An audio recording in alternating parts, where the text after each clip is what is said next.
Welcome to Radical Release, a healing series within There's No Way I Signed Up for This. This series was born in the in-between, the moments no one claps for, the silent breakdowns, the whispered prayers, the kind of healing that happens when no one's watching. This isn't about getting it all right.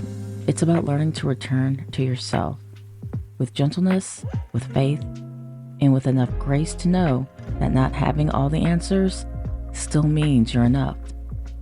Here, we talk about love after loss, peace after chaos, and how to hear God again, even when it's been quiet for a very long time.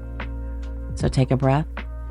This is where we begin the radical release.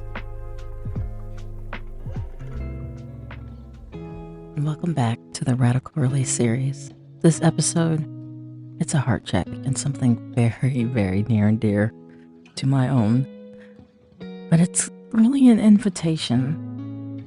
We're going to be talking about what happens when God asks you to let go of the version of yourself that trauma taught you to be. The one who figured everything out alone. The one who never cried or could never stop. The one who smiled through the grief. The one who carried the weight for everyone, even when you were crumbling inside. What do you do when that version of you has become your whole identity? And what do you do when God says that's not who you are? We're going to be talking about how your woundedness becomes your identity, how your trauma becomes who you show up in the world, the role that got you through but keeps you from coming and growing to who you should be. Let's be real, many of us become who we are because it was the only way we knew how to survive. You become the overachiever because performance was the only way you were praised. You became the one who always has the answers because uncertainty meant danger when you were growing up or even as an adult. You become the peacemaker because chaos in the house meant conflict or violence.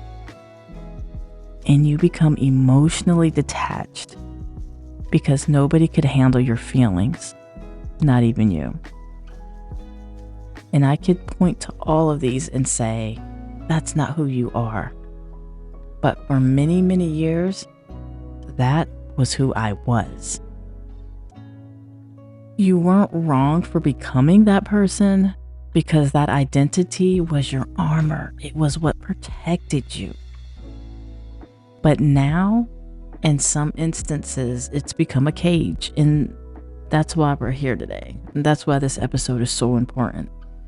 Because I've lived this, currently living this, right? This is the whole purpose of the radical release.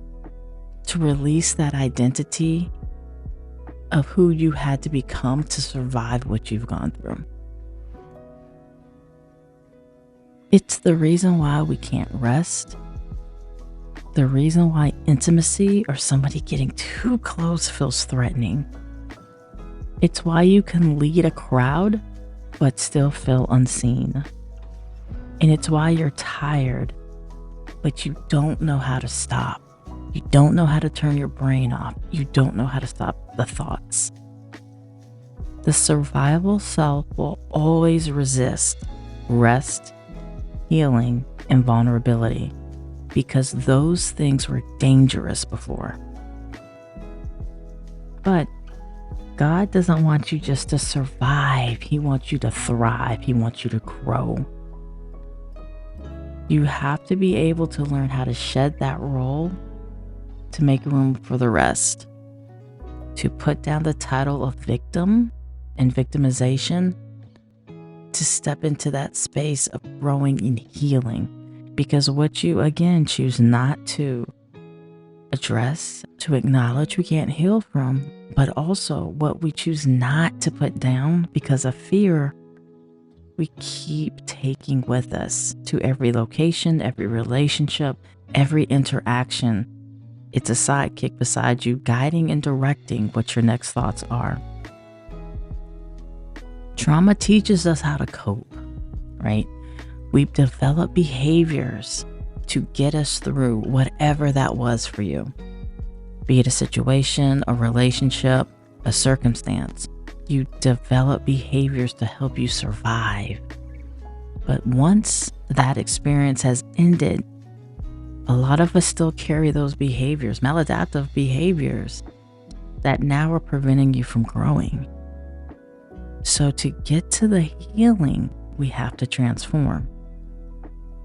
Trauma conditions your brain to expect the worst, right? That's what anxiety is.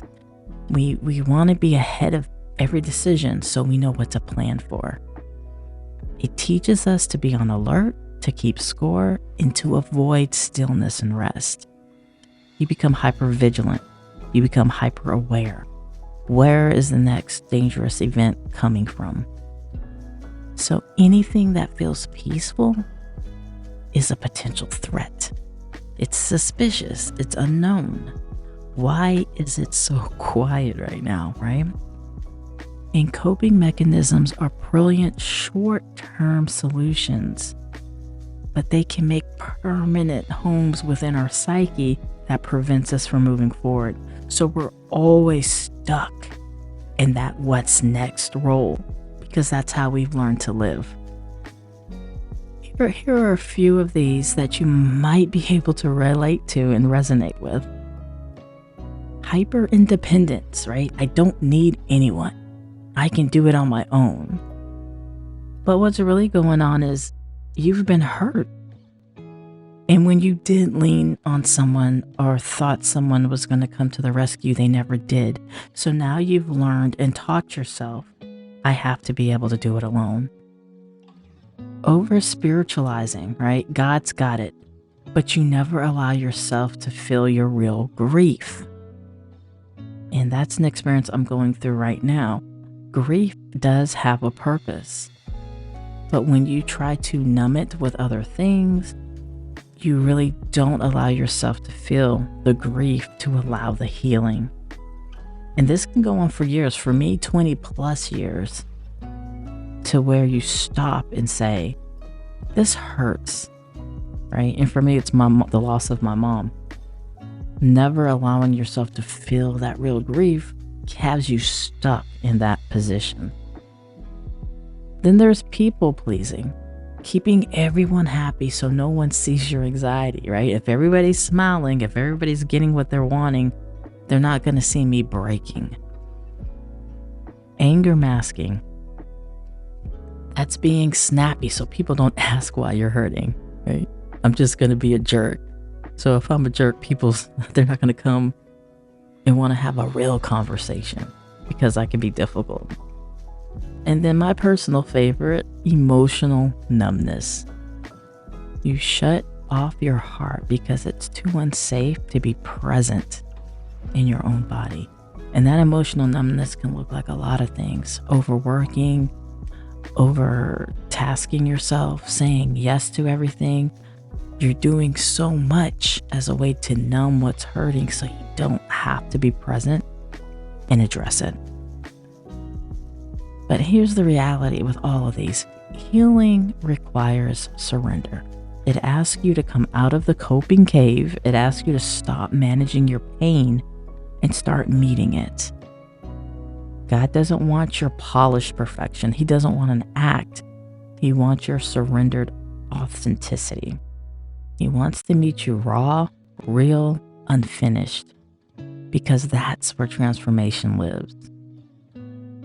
We don't want to walk and continue to wear a costume, a mask.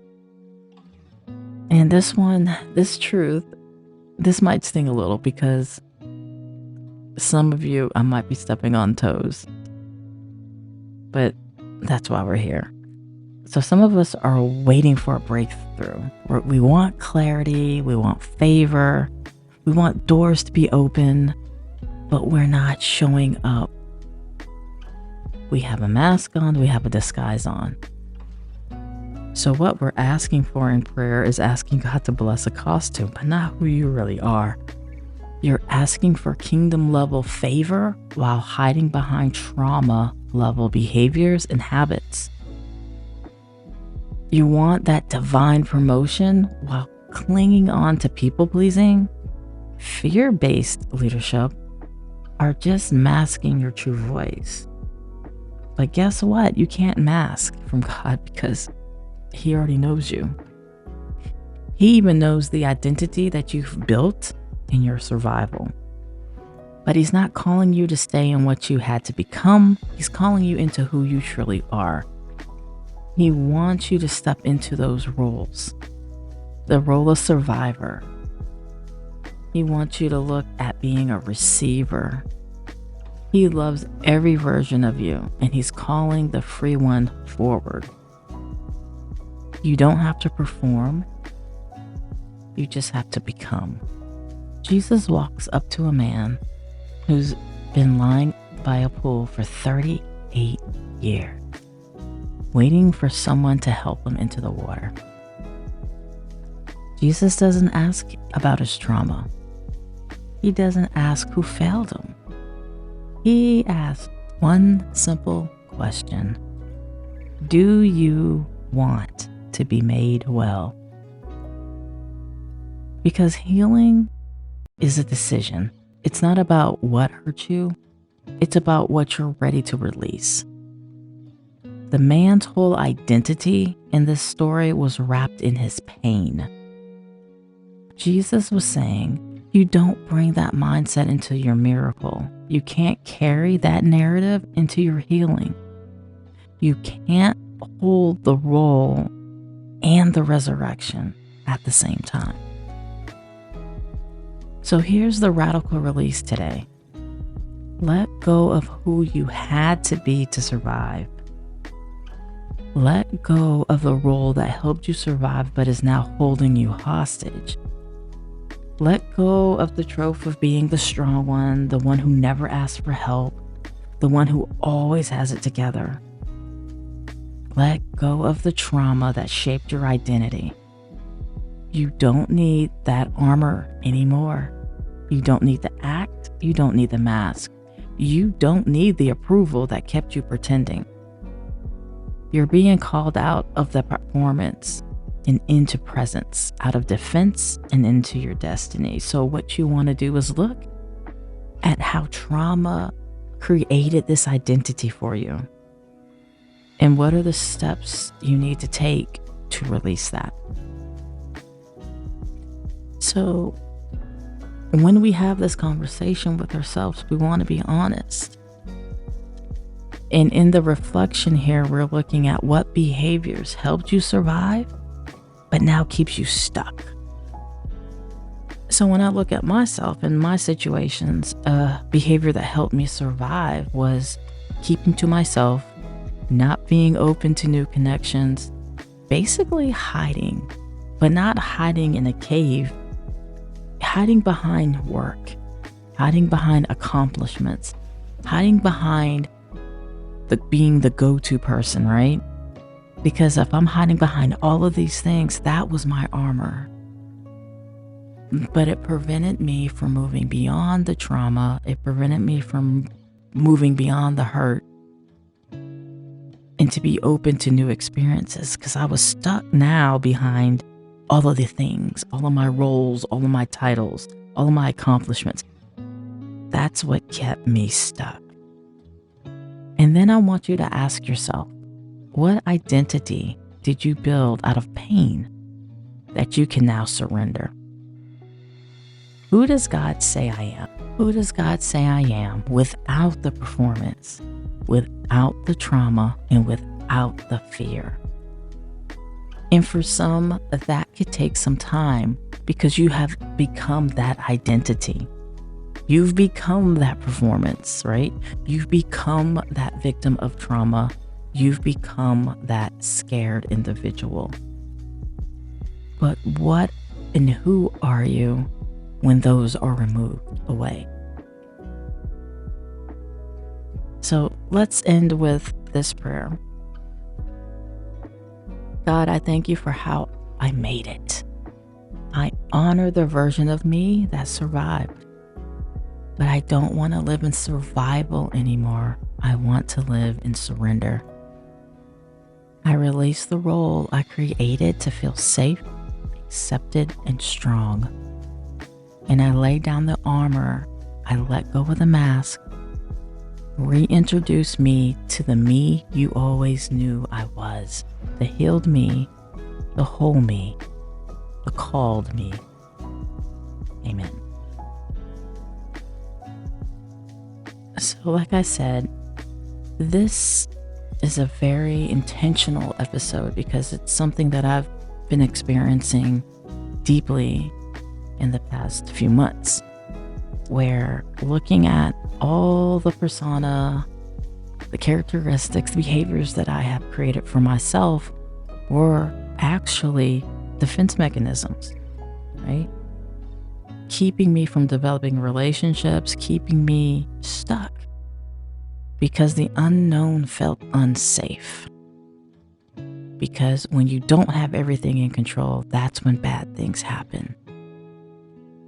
So my hope and my prayer for this episode is to touch individuals who have been living in a role because of safety. They've been living in a role and become who their wounding says they are. They lead out of fear of the unexpected and what's to come. So working around that, acknowledging that, is the key to the first steps of that radical release. Knowing that you're safe in spaces that are no longer the environment that you've had to develop behaviors to survive. I want to thank everybody so far for the amazing feedback that we are getting and that we have gotten. I would love to hear more, maybe in the comments section. And if this resonated with you or you feel this could help someone else, please share. And I would love to hear more from you all. But until we speak again, until we connect again, you all take care, stay safe, and I look forward to hearing from you soon.